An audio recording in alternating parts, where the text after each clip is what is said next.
Welcome to the archive. My name is Jason, the archivist adrift, and I wanted to do a little intro to this video because this is a little bit different than other videos I've worked on.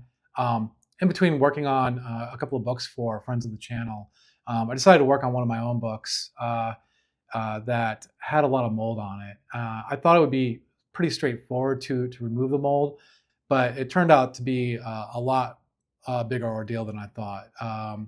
Mold is really tricky, and it took forever for me to figure out a process to get it removed. So the first half of this video is just me experimenting with different techniques that really didn't work. And eventually I do hit upon something that does work, which is what you'll see in the second half of the video. So this whole process took weeks to do. The work was pretty slow, and I ended up getting like a sinus infection about halfway through. I don't know if that was associated with the mold, but I know I wasn't taking the correct precautions when working with this book early on. Later on, I did start wearing a mask, and I feel better now, but just keep that in mind. If you guys have books that have mold on them, be careful with handling them. I also experimented with some new editing tools, and those didn't really work out that well. So if you hear kind of pops and snaps and see some weird video artifacting and things like that, that was all part of the experimentation that I tried, and it just didn't work. So hopefully I'll have that fixed in the next video. If you appreciate what I do, please check out the live show this Saturday, March 21st at 8 p.m. on Big Nasty's channel, where Chanko, Mike, and Rich of Big Nasty's Comics, they'll be discussing comic book conservation and restoration with a panel of comic book conservators, including myself. It'll also include Dr. Paul Kosnick of Liberty Hill Comics, who basically wrote the book on comic book conservation, as well as Phil from Phantom Comic Studios, and he's one of the premier comic book conservators out there right now, and Alan, the comic book collector geek, who has done a lot of work destigmatizing conserved and restored comics. So yeah, join us all there on Big Nasty's channel, and I enjoy the video. Thank you. Bye now. Okay, so I'm going to do another book from my collection. I've been wanting to work on this book for a bit. This book had a mold issue, so I got it fairly cheap. I think only like, I can't remember how much, maybe $55, something like that, $65. There's a ton of dirt on it, and obviously I have to clean that up. And there's quite a bit of color fade. It looks like some sort of bug chew. Definitely, signs of mold spores and whatnot on the interior here. And it doesn't shine when I hit it with blue light. So I think it's pretty much dead. Clearly this is going to need some leaf casting done to fix all these holes. The staples need to be cleaned or possibly replaced because there's rust. The inner wraps look intact, although there's little tears and holes. See the centerfold here. The staples very rusted in the centerfold. And yeah, just overall incredibly filthy. So let me get to work on this.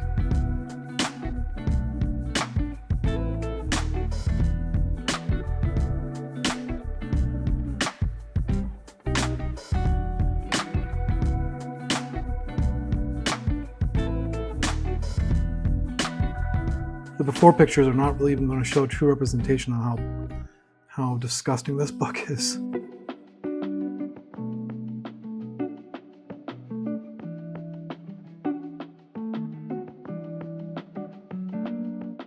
I'm going to go ahead and wet down this cover and try to see if I can get some of this paper down, and then we'll throw this on the slab for a bit.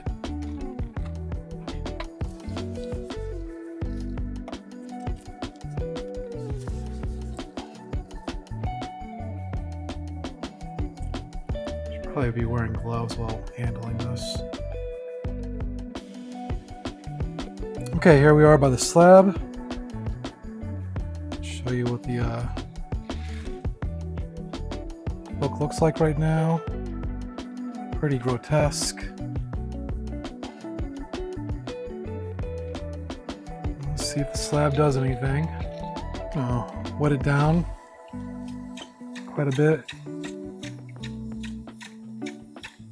Trap some of this moisture between the Hollytex and the slab. Alright, I'm going to leave it on there for about 45 minutes, maybe an hour. And we'll see how it comes out. Okay, it's been about 35 minutes. I might be seeing a little bit of clearing up, but it's still pretty funky looking. So one of the things I was really testing for was to see if any more color loss would happen around these edges. I don't see anything like that. So I think I'm going to do a full aqueous bath on this wrap just to get it cleaner, because I don't think it's really going to help much on the slab like this. So I'm going to put together an aqueous bath with betaine in it, some sodium propionate in it, Triton X, and do the full thing there. All right, hold on. Okay, let's hope this doesn't become like a inky mess. So we'll find out here. Okay, the good news is I don't see any significant ink loss. The water is a little dirty. Not too bad though. I've actually seen worse, but I'm assuming a lot of the darkness in the paper is just from the mold spores kind of staining the paper.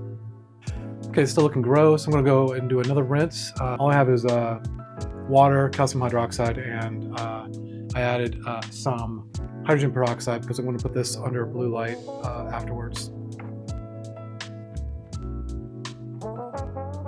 Okay.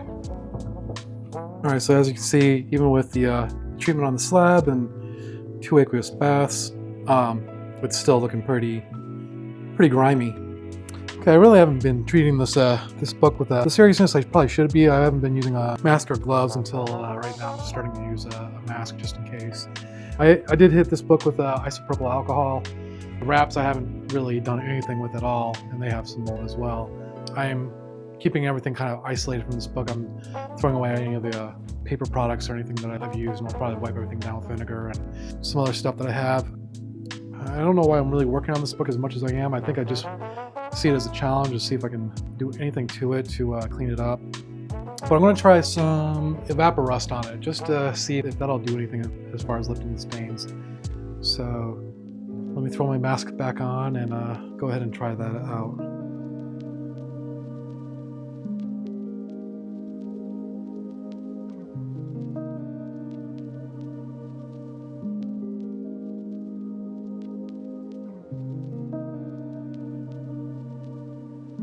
I'm using a ton of blue ink, so I'm not sure if this is going to look any good once I'm done.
Okay, I can't really tell you why I'm still working on this book. It's a disaster. I can't get all of the mold staining off of it. I've actually torn off pieces of it and recast them. Yeah, I mean, I've done a lot to this, and I don't know why I keep on working on it, but I feel like I don't know, I can't let it go. I got to keep on doing what I do, I guess. And hoping that I can get something out of this that looks, I don't know, somewhat presentable. I'm going to go ahead and size this now with some gelatin sizing. I have sodium propionate in this, which is a fungal inhibitor. So I've done all I could already to ensure that the fungus in this is dead, outside of throwing the wrap into an oven. But The paper is, it's actually oddly got a little bit of snap left to it, which is surprising given the fact that it's been handled so much. But this will put a little bit more snap back into it as well.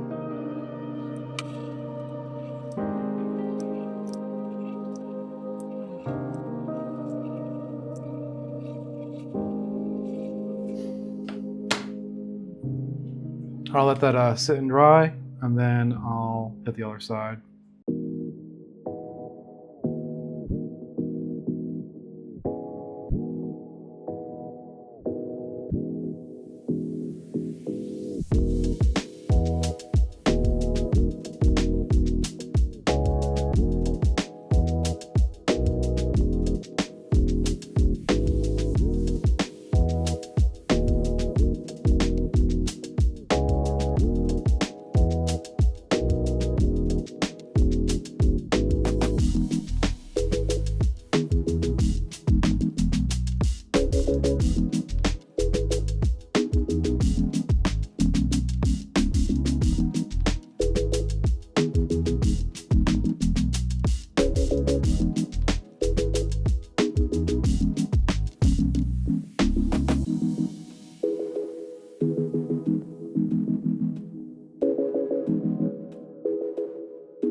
Okay, I've been working on these moldy wraps for about 2 weeks, and I think I've finally come up with something that kind of works for what I want to do.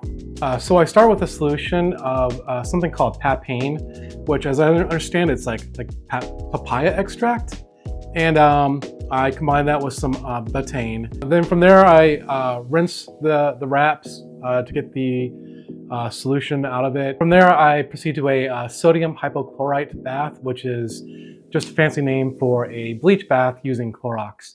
And I found that that is what removes the stains the best. Now, I've been experimenting with this book for a while, and it may not be best practice at all, because I know that the bleach is going to be weakening the paper fibers and eventually probably causing brittleness. So I'm going to, after I'm all finished up, I'm going to hit all the wraps with methyl cellulose, and probably not be a bad idea to do like a betaine and glycerin final bath. I can tell you though that the wraps do look better. Whether or not they'll survive is another story. Okay, so for the papain solution, I got about 500 milliliters of water here, filtered water, that I've heated to about 120 degrees. Yeah, so as I understand it, anything over 140 degrees, it starts to denature the papain, making it more or less ineffective, I guess. So I want to add about 30 grams of betaine here. I'm running out of betaine, so I bought a bunch more. Oh, that's good enough. So now I'm going to use 15 grams of papain. Close enough. Then to the solution, adding about 6 drops of Triton X.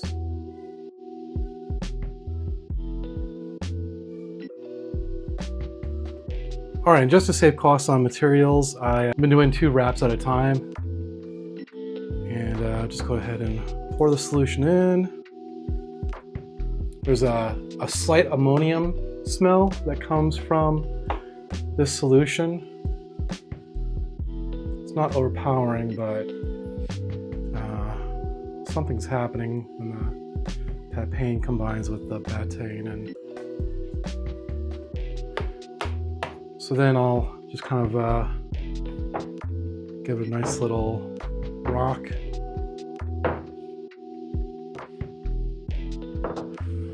And then every 10 minutes, I add a little bit more warm water, because you want to keep the temperature between around 80 to 100 degrees.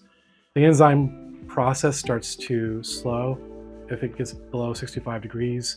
I'll go ahead and do this whole bath process for about 30 minutes.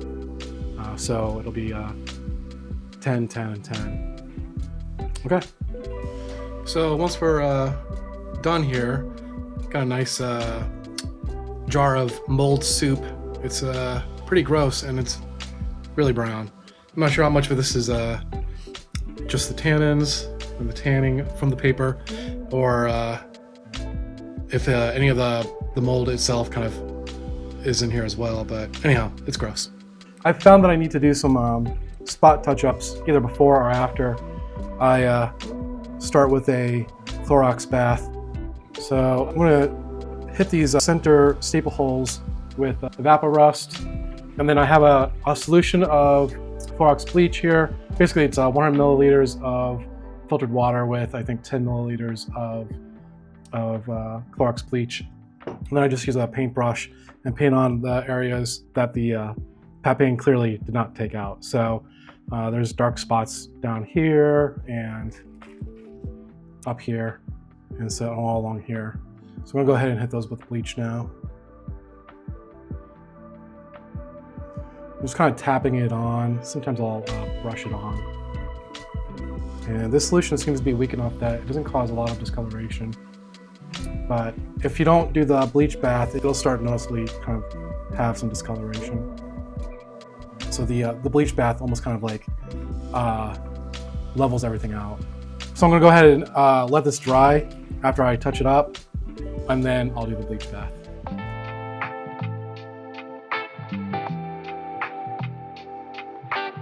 I think the Clorox does warp the Polytex after a while, so you may have to change it out every now and then.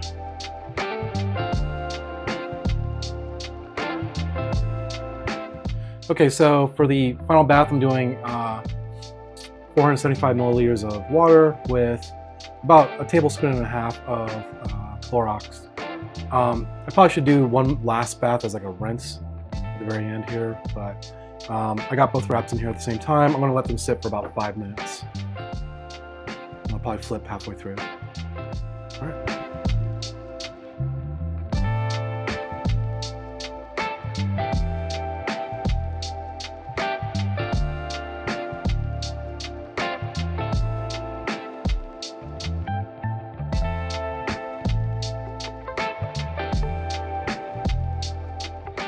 Okay, so I've removed all of the mold from the books, as much of it as I could. As far as the spore staining, I've got as much of it off as I possibly could, and then I went and reinforced these wraps with some extra betaine and some glycerin and some methyl cellulose.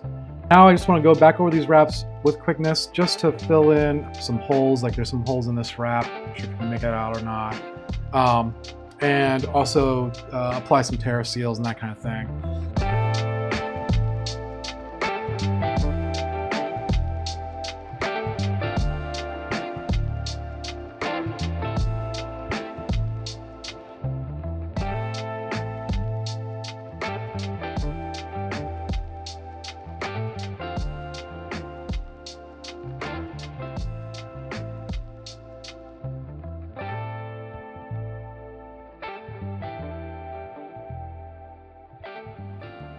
I've got everything cleaned, pressed, and pretty much where I want it. And the most important part is that I have everything pretty well demolded as far as I can tell. This cover doesn't look pretty. It's not gonna win any awards. I'm not gonna send it in or anything like that. But I'm really happy with how this experiment came out. And this cover, I actually didn't treat with a bath because I had already done so much work to it through leaf casting and doing other things with it. So I did spot treat it with bleach here and there. So that's kind of unfortunate because it covers really the main element that you want to look the best. And had I probably experimented with these internal wraps first, I probably would have been more confident about cleaning up this cover and making it look better. But it's a small price to pay, I think. Okay, I baked this twice because I didn't like how it came out the first time. So let's see if it's any better now.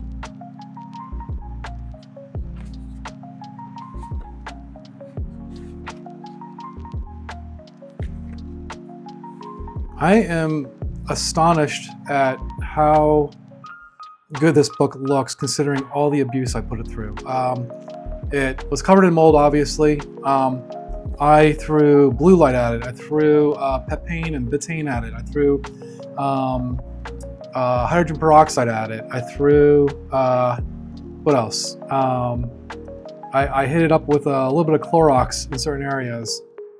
I didn't treat it the same way I did some of the interior wraps, where I gave those a full kind of diluted Clorox bath. But I did, hit certain areas with a little bit of bleach. And I expected this cover to come out much lighter than it did. It's obviously lighter than where I started, and I didn't get all the staining out of it that I wanted to. But coming from where it did, as far as all the mold, which was the big deal, I never expected this cover to survive. I thought this was going to be a complete practice book that I would just end up throwing away. I was concerned about the pages feeling brittle, but they don't feel brittle at all. They feel good. What a great centerfold spread that is. It'd be amazing to find the original art for this, if it even exists anymore. This last page / wrap, this was an early experimentation along with the cover, where I tried to hit it with a lot of peroxide and blue light treatment before I got onto the idea of just using Clorox diluted in water for the rest of the wraps. You can tell because the coloring of the shirt is this orange color as opposed to the vivid reds. So, not perfect, doesn't look great. I'm not sure how the before and afters are going to look here. I don't know if it's going to make the book look like way worse or way better. I'm not certain, but I know how to treat these books in the future, I think. Stay tuned for the next book I look at, which will be Johnny Comics stuff, a Superman book here. I'm not sure what all I need to do with this, but we will take a look at it. So thank you for watching, and I'll see you next time.